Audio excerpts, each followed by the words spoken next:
Coming up today on the Nick Craig Show, the Democrat Party thinks that you're too stupid to vote without their help. We'll get into all the details coming up.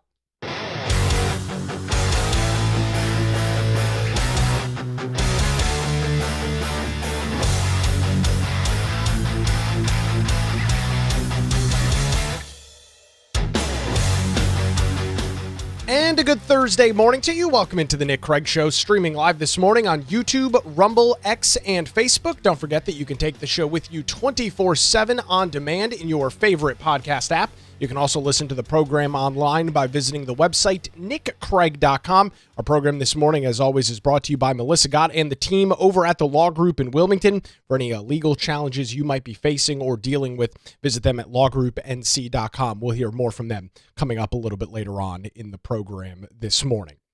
The whole premise of voter ID is incredibly logical. I mean, when you think about everything that you have to do throughout your daily life that requires you to verify who you are and where you live and some basic information about you, it is honestly pretty surprising and pretty shocking that you have got an entire political party here in America that seemingly thinks it is too burdensome to verify your identity. And this rolls into the larger problem that the Democrat Party thinks that you are too stupid to figure out how to vote without their help. They assume that you can't handle voting without them literally standing at the ballot box with you, holding your hand. And right off the top, I'm going to tell you, I reject that premise.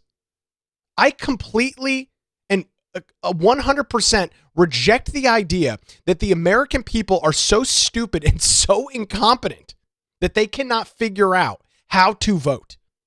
It is not overburdensome. It is not very complicated. It is relatively straightforward. Before we get into the discussion on the SAVE Act, which was up for a vote in the United States House yesterday, is now has passed the House and has moved on and will move on to the United States Senate. Let's just talk about a recent example, something that you and I have faced here in North Carolina. Democrats, for years, fought tooth and nail against voter ID. You heard the discussions, you heard the debates. Oh my God, you're going to be ripping away people's rights to vote. They can't figure this out. There's just voter turnout is going to be suppressed. Nobody's going to be able to vote anymore. It is the end of democracy, as we always hear with these individuals. This cast of characters always goes down the road of end of democracy. And so, I disagree with that inherently. But we now can retroactively look at the information, retroactively look at the data, and I can say to you confidently today that that is complete and total nonsense. We have seen voter ID now implemented in the state of North Carolina for multiple years with no effect on turnout. Turnout inherently fluctuates a little bit. Right? During presidential elections, you've got a lot more people that show up. During mid-year cycle elections, like the one that we are seeing right now with the midterm election, primary voting starting today across North Carolina, the turnout fluctuates. Depending on if there's exciting races at the top of the ticket, more people turn out. If it's a little bit more of a snooze fest and it's really not that interesting and there's not a super competitive race, less and less people are engaged and interested in voting. So the whole premise that you continue to see pushed by the left is that if you require individuals to verify their identity, verify who they are, it is going to force individuals to not show up to vote. You can take a look at all of the publicly available data, because that's the key in all of this. This is data coming from the North Carolina State Board of Elections, which is the custodian, the party responsible for tracking and making sure that this information is readily available to citizens across the state. And you will see very clearly that that is anything but true. You will see that that has not been the case. That voters have not been turned away at record numbers from voting. That individuals are not struggling to engage in the political process. They're just not. We've not only seen this in North Carolina, the same level of outrage took place just a couple of states south in Georgia, where you had the failed gubernatorial candidate in Stacey Abrams running around the state of Georgia, claiming that if you support voter ID, and if this becomes law and if this goes into fruition, that voter turnout is going to plummet. And we saw pretty much the exact same thing there. It just didn't happen. It didn't materialize. It never came to fruition. And so this sky is falling mentality that you continue to see pushed by those on the political left, this end of democracy, this end of the world freak out that is being pushed by these individuals has never played out. It hasn't. You can't point to a state. You can't point to a municipality. You can't point to anything that would back up the claims and back up the arguments that if individuals are required to verify who they are before they vote, that our democracy, as we know it right now, crumbles. That everything that we know and everything that we support ceases to exist. And so with this discussion over the SAVE Act, which we talked about, if you missed our show, I pulled it up so that I could tell you when it was. Back on February the 4th, a couple of weeks ago, the headline of that episode was Election Integrity. And you can find that in all of your favorite podcast apps. You can go to nickcraig.com and find that show as well. Maybe a little bit of a good precursor to the discussion today. We'll get into all the details. But we talked about this a couple of weeks ago. And at that point, it was some of the same discussions and conversations unfolding and playing out. That if Congress moves forward with the SAVE Act, which would require citizenship verification for those to register to vote, if Congress moves forward with that, that seemingly tens of thousands, hundreds of thousands, millions of Americans across the country, maybe even tens of millions, according to the Democrats, will have their voting rights stripped away from them. That's a pretty serious claim, I'll contend. That is something that, if were true, would be a major, major problem. I think most people would agree with that premise, correct? Right? We would all kind of inherently agree with that.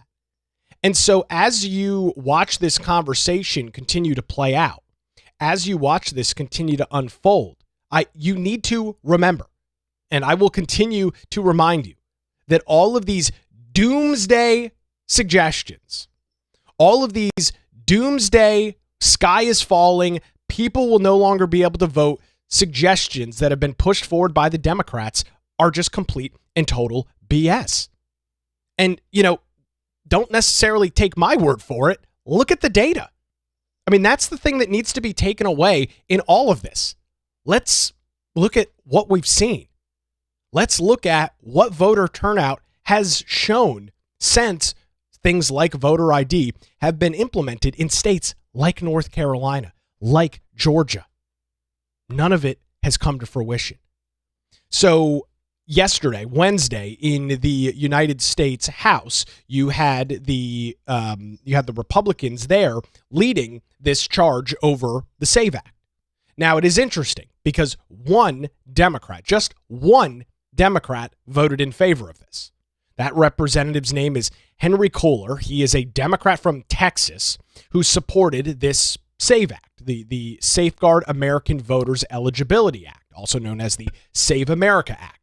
When it was all said and done, when the votes were cast in Congress, it passed 218 to 213, with one of the chief sponsors of this being Representative Chip Roy, who is a Republican from Texas. And I'm reading this directly from an article over at the Washington Times. It would require citizenship proof to register and presentation of an ID to cast a ballot. And I'll state it again. I don't find that to be incredibly burdensome. I don't find that to be a bridge too far. As I mentioned back on the show in early February, when we talked about this back on February the 4th, just think about all of the things you do in your daily life where you have to verify who you are, where you are required to verify your persons. You go to the bank. You make any sort of financial transaction. You have to verify your ID. You have to verify who you are. These are things that people do every single day. Don't believe me? Drive around any town in North Carolina and you will see cars parked in front of a bank. Every single person that is there had to prove who they were, in most cases, by showing some sort of driver's license. And so this concept, this notion, this idea that is just such a burden to individuals, I just call nonsense on. I inherently reject the premise. But that has not stopped the Democrat Party, and that has not stopped the Democrats at all levels, federal, local, and national, from making these insane and completely absurd claims. And that's exactly what they continue to do. So turning our attention to voter ID, before I show you and you'll listen to some clips from individuals in Congress talking about the SAVE Act yesterday, and there are some real doozies in there. I want to bring you a clip from a couple of weeks ago. This was on CNN, and it was a poll, a question about voter ID. Do American citizens support voter ID? Again, don't take my word for it. Let's take a look at the data. I'm a big data guy. If we're going to talk about something and make an accusation on something, we should be able to back it up with data. So here it is. The racial breakdown? Okay, what's the racial breakdown on this, right? Because I think a lot of people make the argument that people of color, non-white Americans, have a harder time procuring a photo ID to vote. But even here, take a look here. Favorite photo ID to vote. 85% of white people favor it. 82% of Latino. 76% of black Americans favor it. So the bottom line is this. Voter ID is not controversial in this country. A photo ID to vote is not controversial in this country. It is not controversial by party, and it is not controversial by race. The vast majority of Americans agree with Nicki Minaj that, in fact, you should have a photo ID to be able to vote. So there you go. There's the data.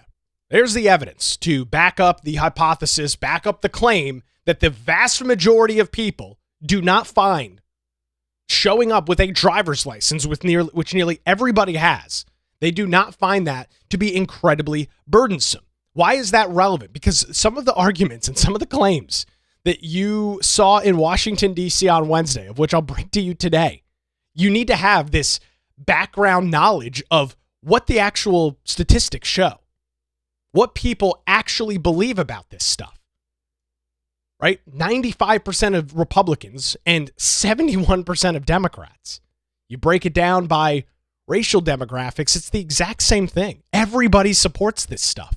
Right? You've heard many folks for a long time talk about 80-20 political issues.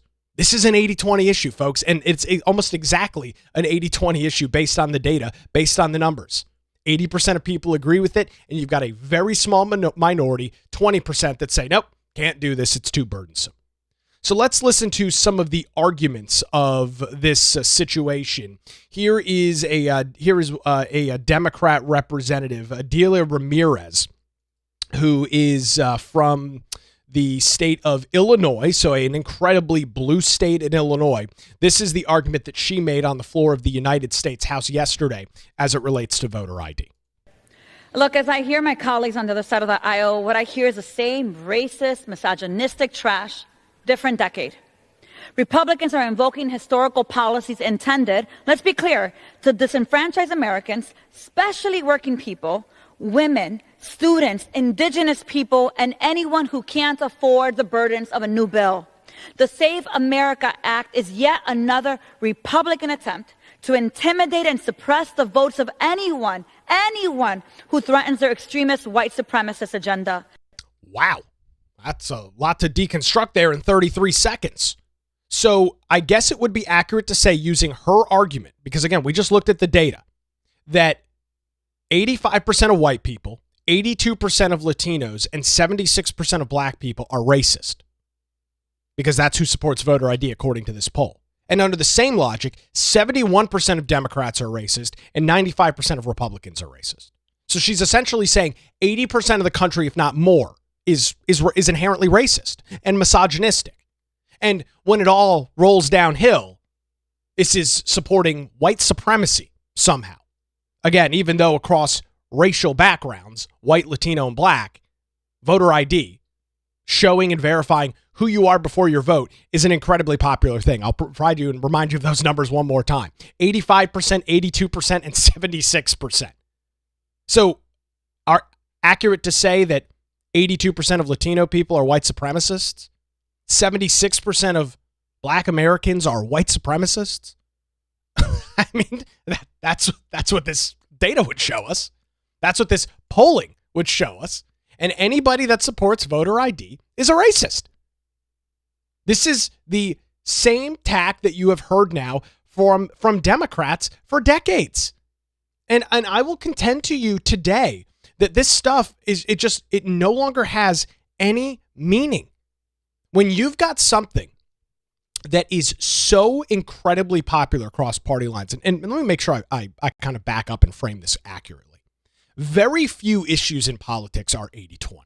We have a country that for the most part is pretty split. You see that in presidential elections every 4 years, right? Even with a major election victory, one of which Donald Trump had in 2024. We saw, Barack Obama and others have major wins. Even with those major wins, we're only talking about a couple 100,000 votes spread across a few states. For the most part, the country is pretty split. And so with assuming things are 50-50 across the country, I know that's not exact, but 50-50 across the country, when you have 80% of people that support an issue, that is an overwhelming majority because the country is not an 80-20 split. It's much closer to the middle than that.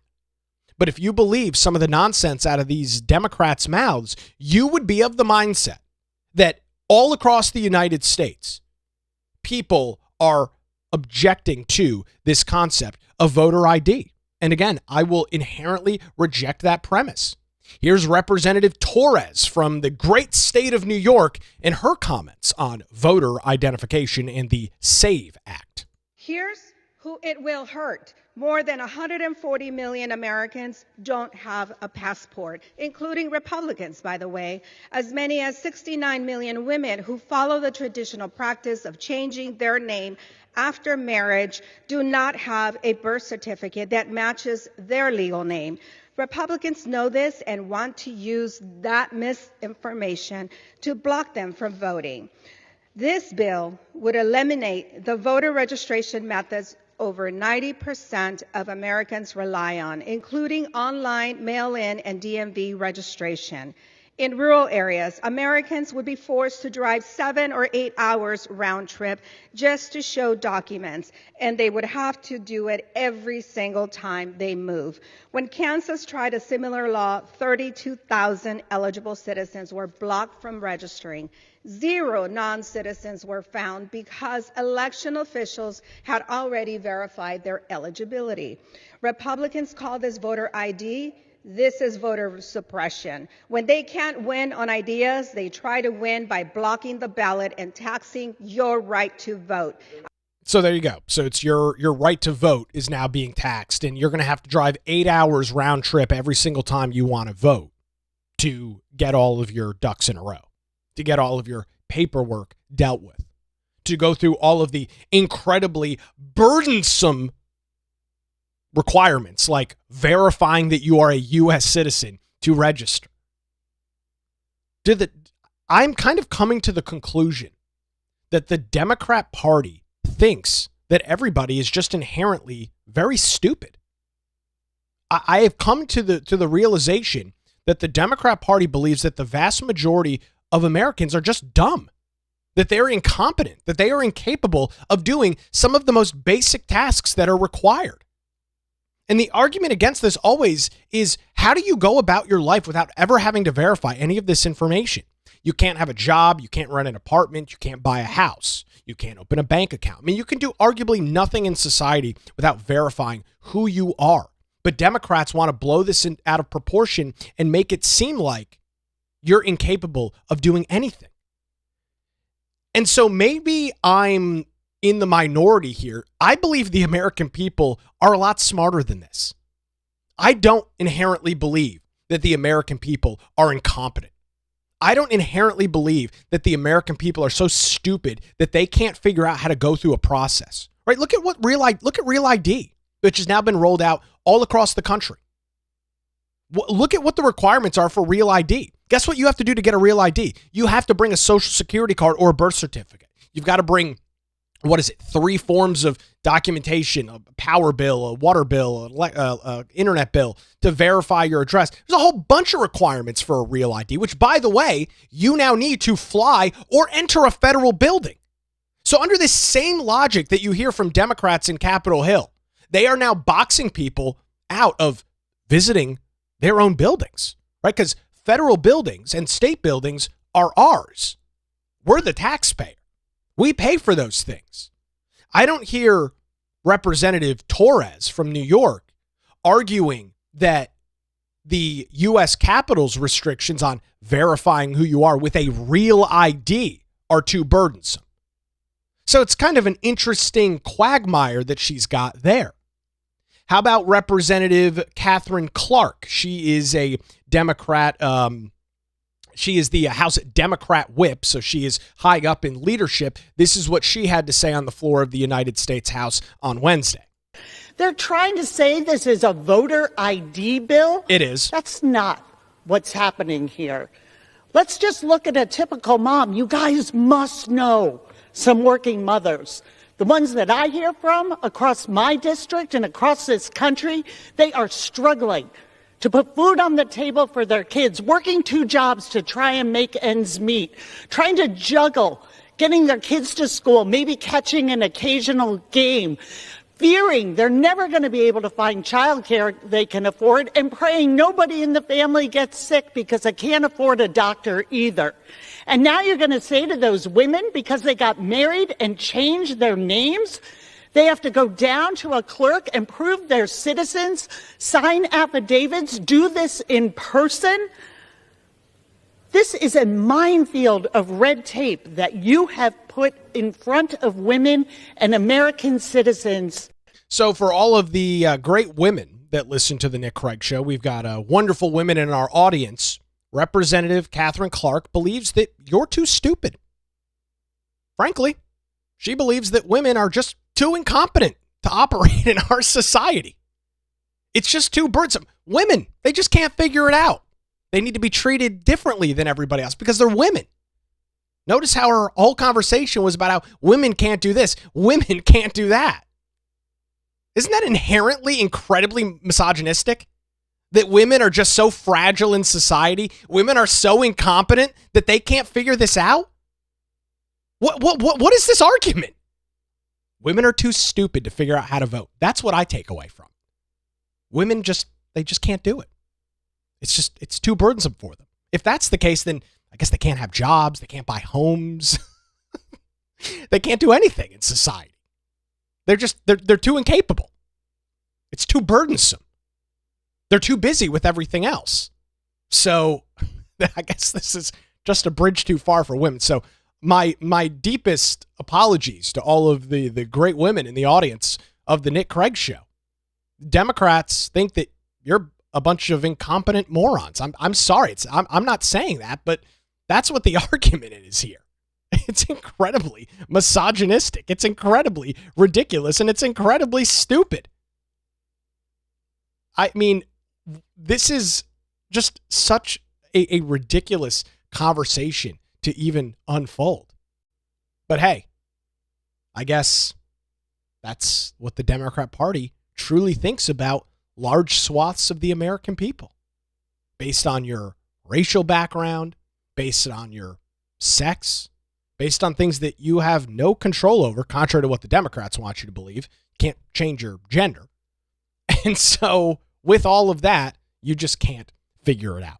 Here is Georgia Democrat Representative Williams and her commentary on voter ID, the SAVE Act, which we just heard is not actually even a voter ID bill, which is inherently incorrect. It literally requires voter ID across the country. But we'll just ignore that and see. Maybe we'll glean some more interesting insight from more Democrats. Maybe as we progress through the show and we listen to more and more of these arguments, maybe my mind will be changed. Maybe your minds will be changed, and you will be of the mindset that American people, specifically women and minorities, are just so incompetent that they just can't figure out how to vote. I don't know. Let's keep listening. Maybe we'll learn something together. The SAVE Act would make it harder for millions of Americans to get registered to vote by requiring in-person registration at elections offices, government offices with government hours, y'all. This is a burden for caregivers and any hardworking American with a 9-to-5 job. Y'all, the SAVE Act is an unfunded mandate to silence voters. The goal of this bill is voter suppression, plain and simple. I urge my colleagues to vote no on this terrible bill. Now, I will say one thing I actually agree with the representative from Georgia on. The government hours and the slow and inefficient nature of government. We see that here in North Carolina. Case in point, the DMV, where it takes 6 months to get an appointment. It is burdensome. I'm not gonna sit here and ignore that point. But again, we're talking about something that you do, one time with voter registration. And so maybe the bigger problem here is the incredible inefficiencies within government. Maybe if this is such a problem, then maybe we need to look at how can we make government more efficient? How can we make things like the DMV or your local board of elections office? How can we make that more efficient so it actually serves the people? Because if the DMV was operated as a private entity, you can guarantee wait times would not be 6 to 8 months across North Carolina. The only reason that exists is because it is government, because there is no benefit. There's no incentive for government to be efficient in the things that they do. Here's more. This is Representative Joseph Morelli. He is a Democrat from New York, and his commentary on voter ID as well. So it should be no surprise that this bill would make voting more expensive, because passports, which millions of Americans don't have but would need to register to vote, cost $130. But beyond the cost, these Republican efforts to nationalize how we vote have nothing to do to safeguard our elections. No. Instead, they threaten the very fabric of American self-government. Now, ensuring the integrity of elections is not only legitimate, it is American. But integrity is achieved through the rule of law, through adherence to our Constitution. So, remember back in 2020 when the rule of law with voting was, COVID's going on, so we'll just mail a bunch of ballots to everybody in these Democrat states? Yeah, that was the rule of law. That was being followed very well. We'll allow individuals to ignore the either federally or state required processes for voting back in 2020 because of COVID. We ignored all of that. We allowed individuals to return ballots without signed affidavits, without required information in multiple states across the country because there was a public health emergency. And then, of course, surprise, surprise, the 2020 election played out the way that it did. Videos and pictures and evidence very clearly indicating that there was mass amounts of fraud in 2020.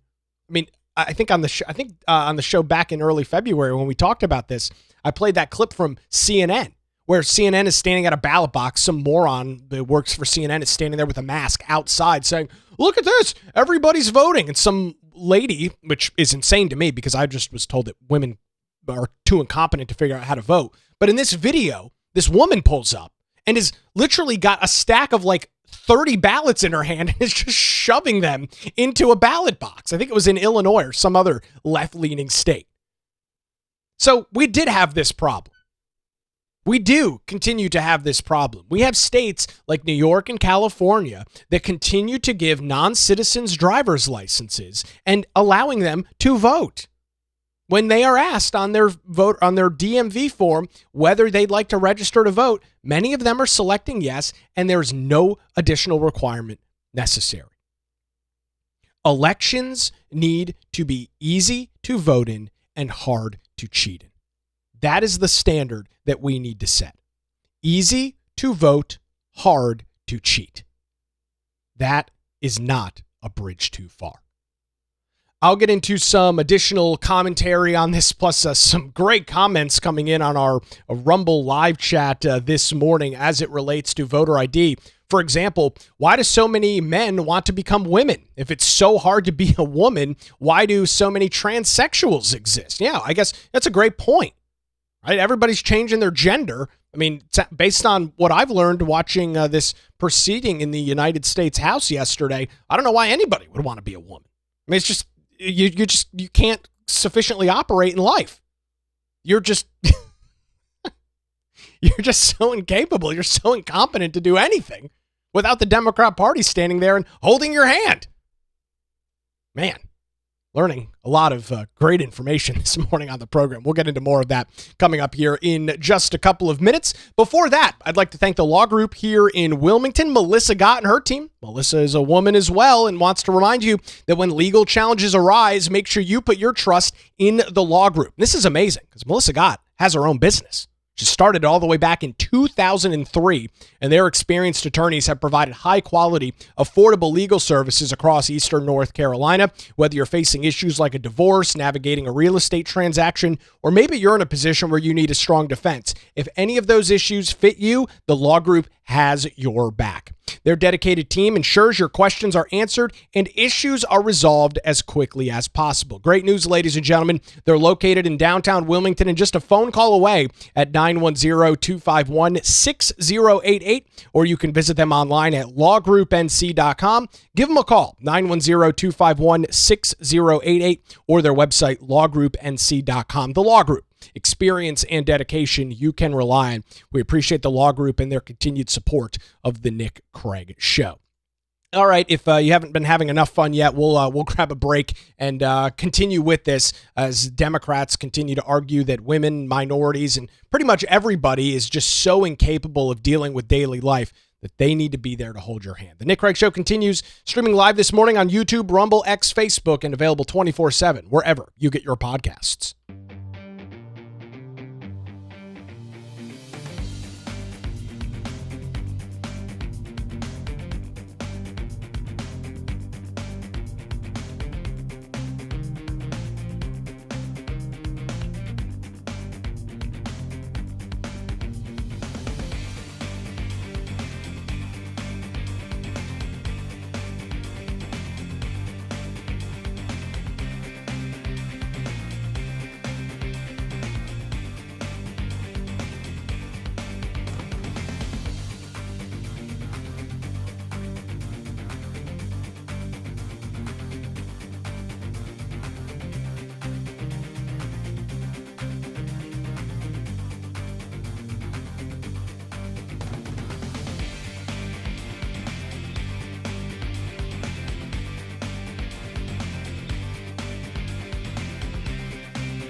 Good Thursday to you. Welcome back to the Nick Craig Show. I've got copies of all of these great clips that we've been playing today as Democrats continue to argue in Washington, D.C. that American citizens are too stupid, too incompetent, too incapable of figuring out how to vote. All of those available over at patreon.com/Nick Craig, where you can support the show financially for as little as $5 or $10 a month. If you believe that you are getting some value, you could support the show, get access to daily show notes, and our monthly Patreon Patreon Hangout. We jump on a quick Zoom call for a couple of hours once a month, chat about all of the fun news, political topics of the day. All of that available, patreon.com/Nick Craig, or you can get the link over at nickcraig.com. Just click the support button in the upper right-hand corner.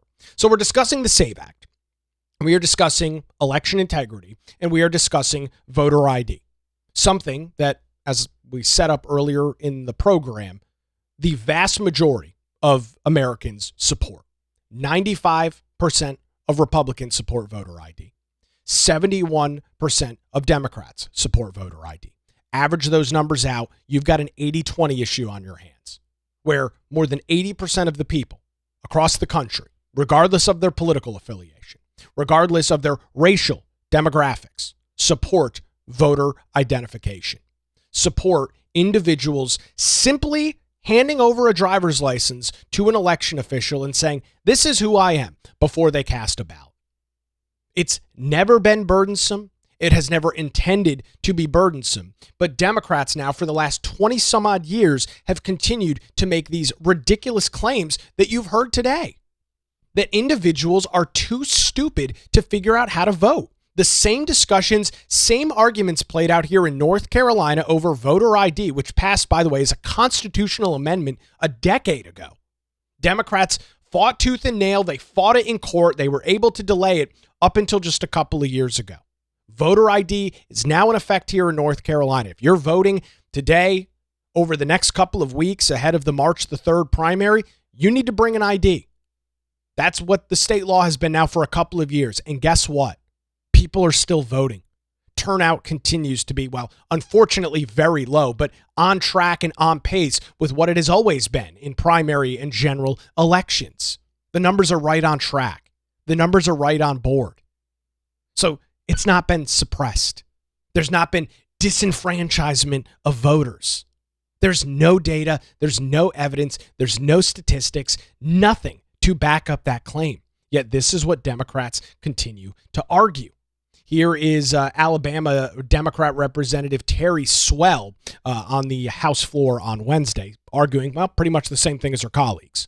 This week, Trump's efforts to rig the elections have made their way to Congress, where Republicans are pushing this piece of legislation, which will block millions of voters from casting their ballots.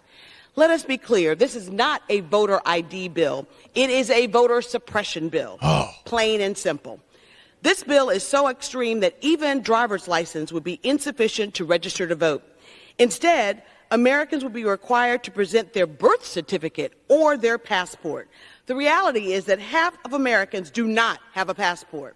Okay, so she may be right about the half of Americans don't have passports thing. I don't really know exactly what that number is, and I wasn't really able to find anything clear to back that up. But I did find an interesting article over at an entity called the Bipartisan Policy Center. And so they dug into some of this stuff because you do have to verify your citizenship either with a passport, in some cases a real ID could be used, or a birth certificate. And so the name of this organization, the Bipartisan Policy Center, bipartisanpolicy.org is their website, shows what percentage of people don't have access to certain bits of information and certain bits of data. And the numbers just don't back this up at all. So according to this entity, they say that 9% of eligible voters don't have easy access to documentary proof of citizenship. So only 9% don't have easy access. So again, what is your definition of easy? That's pretty ambiguous. I mean, I would argue that for individuals getting real IDs, which you need almost the exact amount of information, it's a similar thing.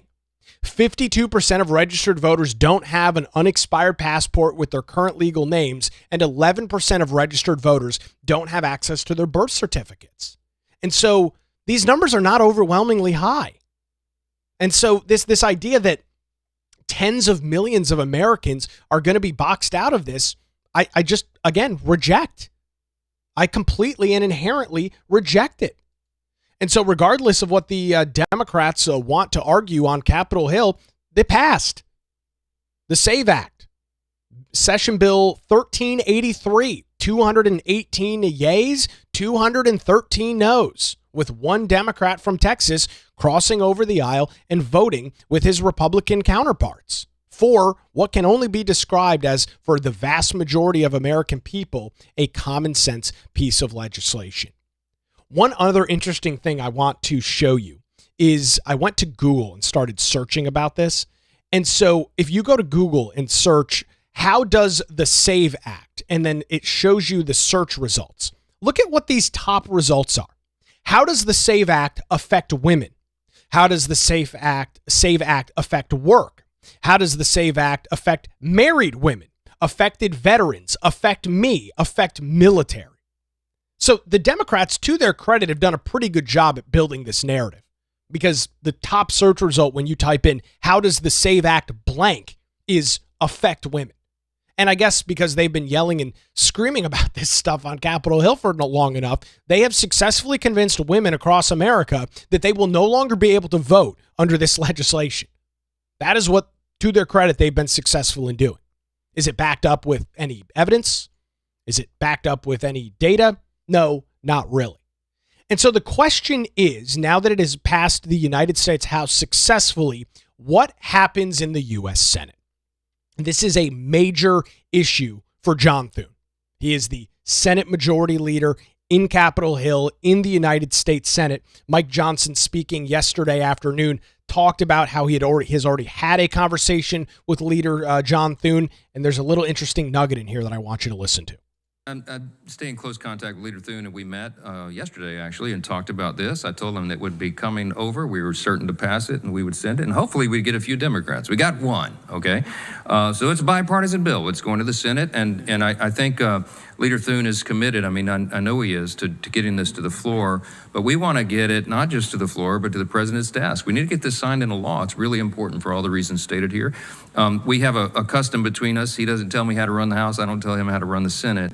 But I trust that he is committed to it, and they're trying to figure out the right path. And I think the talking filibuster is part of that discussion, and we'll see how it shakes out. So I would hope that there'd be some sensible Democrats there that would recognize, as one did here tonight, that this is a good policy and a good thing, and it's right. It shouldn't be a partisan issue. This is...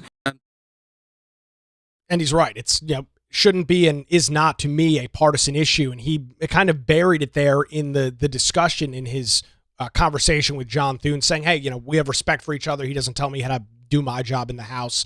I don't tell him how to do his job in the Senate. However, he did kind of throw in there and backdoored it in the conversation that the Senate might nuke the filibuster to get this thing passed. And the question has been now for the better part of a year, is John Thune willing to take extraordinary measures when necessary? I would argue this is one of the most important pieces of modern legislation in U.S. history. And it is something that is not easily undone. This is not some nonsense executive order. This is not some easy thing that when Democrats get back control, they can wipe away. This would be generational legislation. And I would argue that for Leader Thune, for other Republicans in the United States Senate, this might be the time to drop the filibuster and get the SAVE Act on the desk of President Donald Trump and get it signed into law. Voting should be easy to do, but hard to cheat. The SAVE Act makes that a reality. It makes it a reality. And I'm done listening to the pandering. I'm done with the ridiculous political nonsense. I'm just not doing it anymore. This discussion, how you're a racist if you support voter ID, you hate women, you hate minorities, you hate this group, you hate that group. It's just white noise to me at this point. I don't put any stock into it. I don't give it any real thought. I just don't. Interesting comment coming in on our Rumble live chat. When will the American people wake up? I'm sorry, Nick. Many Americans, young and old, don't realize their country is slipping away. That is true. Most people are not politically in tune. Most people are not politically engaged. However, the only thing I'll say as it relates to voter ID and voter integrity, which is what we're talking about here this morning, the American people support this stuff, right? I played that CNN clip for you at the beginning. The polling showing that, 85% of white, 82% of Latino, 76% of black voters support this. 95% of Republicans, 71% of Democrats support it as well. So it's across the board. And so while Democrats want to fearmonger and try and make a mountain out of a molehill, to use an old analogy, this is not the issue to do it on. Because when people are asked point blank, do you need to show and should you have to show an ID to vote? They all say yes. 80+% of them say yes, absolutely. And the 20% are the individuals that you've heard for years now griping and complaining that they're no longer going to be able to vote, that voters are going to be suppressed. And as I've already stated, none of that has come to reality. None of that has come to fruition. Just two Southeast examples, North Carolina and Georgia, have both recently implemented voter ID, and there's been no big changes. Voter turnout has not been suppressed. It's been on track and on par with what we've seen in every election prior, regardless of an ID requirement. So the narrative has been blown up. The narrative does not work. The narrative does not fit. And so this puts the Democrats, I think, in a pretty miserable position. And potentially on the side, once again, if John Thune is able to do this, which I hope he is, if this goes through and it gets to the president's desk where, of course, he will sign it, this will once again put the Democrats on the losing side of another 80-20 political issue. There's all this fear-mongering right now. There's all this outrage right now. Whenever it gets passed, whenever it gets implemented, people will show up to vote just like they always have. They will show their IDs in many cases just like they always have. And everything will go on as normal. Everything will be fine. And then it makes the Democrats look incompetent and stupid, which, is kind of par for the course.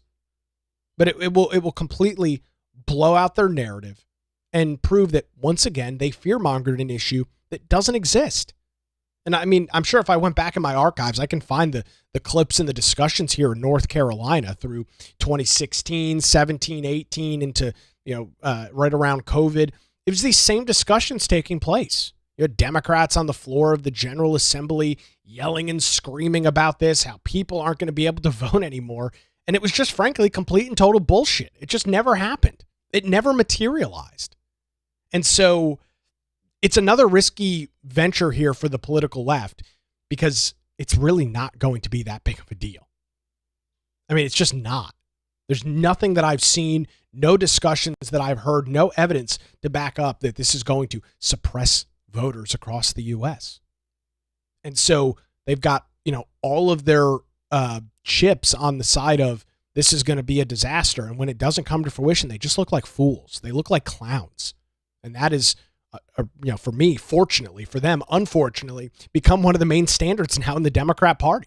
Picking losing issues, picking things that the vast majority of the American people do not disagree with, and riding that ship all the way to the ground and going under with it, being the brave captain that sinks with his ship, all for an issue that every American is on looking and saying, yeah, of course I have to show an ID. I have to show one to go into the bank. I have to show one to get a job. I have to show one to purchase a house, rent an apartment, go to a restaurant and bar, go to an ABC store, go to a bar, do anything you need to show an ID for. Collect any sort of government welfare, any of that. All of it requires a valid form of identification. It does. And so this is a situation where I think, once again, the Democrats have overplayed their hand, where they've gone all in on an issue. It's not too dissimilar from the men and women sports thing, where they just went crazy in on the issue, put all of their stock into the losing issue of it's okay for dudes to play in female sports. I mean, they got blown out on that issue, completely annihilated on that issue. And I would suspect that we are approaching a similar level of discussion with that, with voter ID. And it might be even on a greater or grander scale because so many more people vote.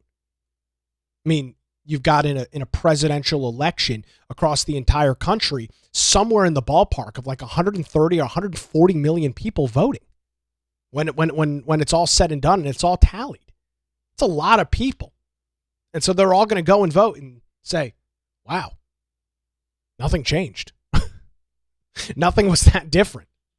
I just showed an ID and lo and behold, I was able to vote. Oh my God, my vote wasn't suppressed. How will I ever recover from this? And so we'll see what happens. If I'm being blunt with you, I'm not sure that it's going to go through the Senate. I don't know that John Thune has got the balls to nuke the filibuster and get this thing passed. We'll see. It would be major legislation. It doesn't necessarily have to come up right now, but if it's going to happen, if Republicans are going to move forward with this issue, they're going to obviously have to do it before the end of this year, obviously determining what goes on with the elections coming up here in the latter parts of 2026. Again, quick reminder, early voting does begin today across the state of North Carolina. For those here in New Hanover County, there are 4 voting locations that are set to be open now for a pretty significant amount of time. We have got a lot of early voting here in North Carolina, contrary to all of the arguments, all of the discussions from Democrats that nobody can vote and it's so burdensome. Here is the early voting schedule across southeastern North Carolina, New Hanover County, 4 voting locations. Board of Elections office, which is next to the Government Center, right next to the Cheetah Strip Club, as you may well be aware with on College Road, the Military Cutoff Library, the Northeast Library, Carolina Beach Town Hall, for folks in the southern portion of the counties, and Cape Fear Community College, the McLeod Building in downtown. Early voting opens here for those listening live here in just about 8 minutes. Runs from 8 a.m. to 7:30 p.m. today and tomorrow, Thursday and Friday. No early voting this weekend. And then early voting kicks off again Monday morning through the entirety of next week, 8 a.m. to 7:30 p.m. Early voting next weekend, February 21st and 22nd, 12 to 5. The week of February the 23rd, all week again, 8:30 a.m. to 7:30 p.m. And then finally it wraps up on the final Saturday of the early voting section, February the 28th, 8 a.m. to 3 p.m. And when it is all tallied up, there are more than 620. Look at this number. Sorry for those listening. Look at this number. 620 hours of early voting open across 4 locations in New Hanover County. 620 hours. So anybody that tells you that it is burdensome to vote, anybody that tells you that they don't have enough time to get out over the next 3 weeks is completely full of it. 620 hours just in New Hanover County. Duplicate this across 100 counties in North Carolina. Literally tens of thousands of hours worth of early voting. Tens of thousands of hours. Absolutely insane. Question about drive-up locations. All voting locations across the state, at least from my experience, is they're all ADA compliant. So you would pull up in your car. There will be typically a sign somewhere that says curbside voting. You pull up and then a worker from the Board of Elections will come out to your car, grab your ID, verify your information. You'll tell them what election you want to vote in. If you're an unaffiliated, you get to choose. And then they'll bring back your ballot, you cast your vote, give it back to them, and then sign something, I think, and then you're on your way. So yeah, all locations have a drive-up voting. So just keep that in mind. Those lines can be a little lengthier because it's a relatively slow process. But again, you've got literally almost 3 weeks to early vote. So anybody that tells you otherwise is a liar. Plain and simple. I don't typically like to throw that allegation out there. I don't typically like to say, oh, somebody's lying. If somebody is telling you that they can't get to an early voting location in the next 3 weeks, they are a liar. 620 hours, 4 locations across New Hanover County. And for early voting, that curbside voting is still available at all of the locations under those same standard hours, most time during the week, 8 a.m. to 7:30 p.m. So we'll be diving into some of the early voting statistics as they continue to roll in here across New Hanover County and the state of North Carolina. Some interesting primaries taking place. We'll dive into those as the weeks unfold right here on the Carolina Journal, not on the Carolina Journal News Hour, here on the Nick Craig Show. Get a little tongue-tied with too many programs. Thanks to the Law Group here in Wilmington for their continued support. Melissa Gott and her team. Visit them online, lawgroupnc.com. The Nick Craig Show streams live weekday mornings, 7 a.m., YouTube, Rumble, X, Facebook. It's also available 24/7 in your favorite podcast app and can be heard weeknights 9 to 10 p.m. on WBT Radio in Charlotte. We'll do it again tomorrow morning right here on The Nick Craig Show.